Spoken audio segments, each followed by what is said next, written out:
dessinateur et peintre. Est-ce que ça vous permet de mieux vous comprendre?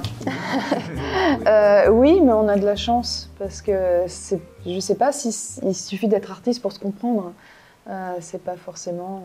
Au début, on a pensé que peut-être ça pouvait nous amener à une certaine compétitivité et que c'est naturel que ça s'installe parfois dans des couples. Non, c'est tout le contraire.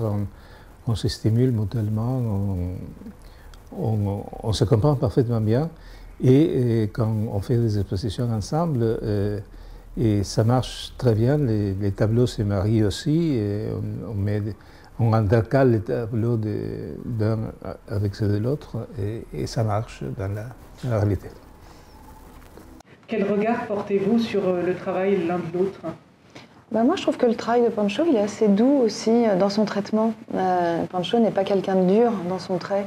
Et il peut dire, oui, des choses dures, mais toujours avec beaucoup de douceur.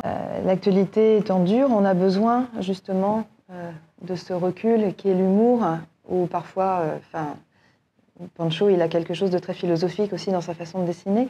Donc ça, moi j'aime bien, ça me fait du bien aussi. Je suis toujours étonné par la douceur du travail d'Elsa.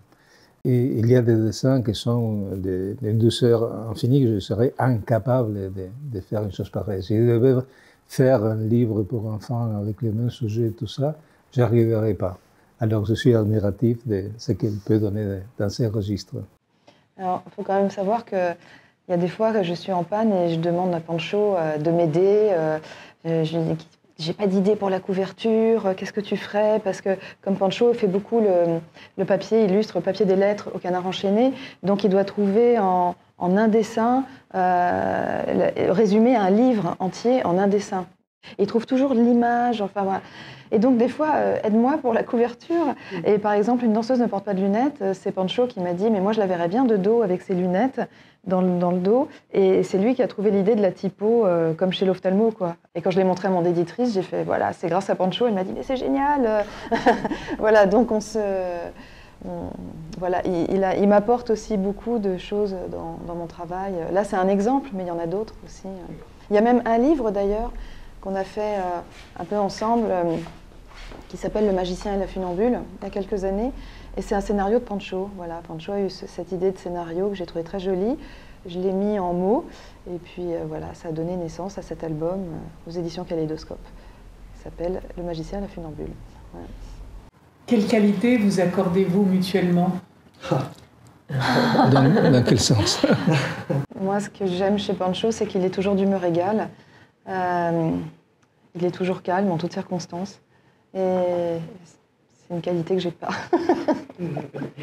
Non, une des choses qui m'étonne toujours, c'est qu'Elsa, n'importe quoi qu'elle fasse, c'est beau. La beauté est toujours partout, même quand elle prépare un repas, les assiettes. Parfois, il m'arrive de faire une photo des assiettes de ce qu'on va manger, parce que les couleurs sont bien ordonnées, les choses. Non, mais tout ce qu'elle fait, c'est beau, c'est incroyable. C'est mon mari. Quels sont vos lieux préférés dans le 14e? Est-ce que vous avez des bistrots que vous aimez? Ouais, on aime bien notre quartier. Moi, j'ai longtemps été rue de la Tombissoire avant. On a fêté notre anniversaire de rencontre. Donc, on est allé à l'entrepôt. Voilà, donc c'est très, très agréable, le jardin de l'entrepôt. Voilà, donc là, c'est vraiment un lieu chouette. Sinon, on aime bien la place Flora Tristan. Voilà, on aime bien aller chez Victor aussi, rue Pernetti. Quoi d'autre? Le cabanon de l'Écaillé, un resto qui est chouette, qu'on aime bien. Parce qu'au début, dans les 14e, j'avais été rue Vincent-Gétorix, et au moment où elle commence avec l'avenue du Maine, j'allais par la rue de la Gaîté, et là, il y a Adam, qui c'est une maison qui vend des choses, des fournitures d'art. Parmi d'autres, il y a des caves à vin, il y a des cafés très sympas. En 1982, j'ai fait un voyage préalable et j'ai habité dans un petit hôtel dans la rue Daguerre. Et parfois, j'allais prendre des petits déjeuners à la Coupole parce qu'à l'époque, il y avait toute la collection des journaux qu'on pouvait lire pendant qu'on prenait les petits déjeuners gratis. Et j'ai trouvé ça très, très, très sympa. Et c'était pas plus cher qu'un café normal. L'effet de savoir aussi que dans ce boulevard habitait Garcia Marquez, écrivain colombien, et que j'avais toujours l'espoir de le croiser un jour, mais c'est pas jamais arrivé.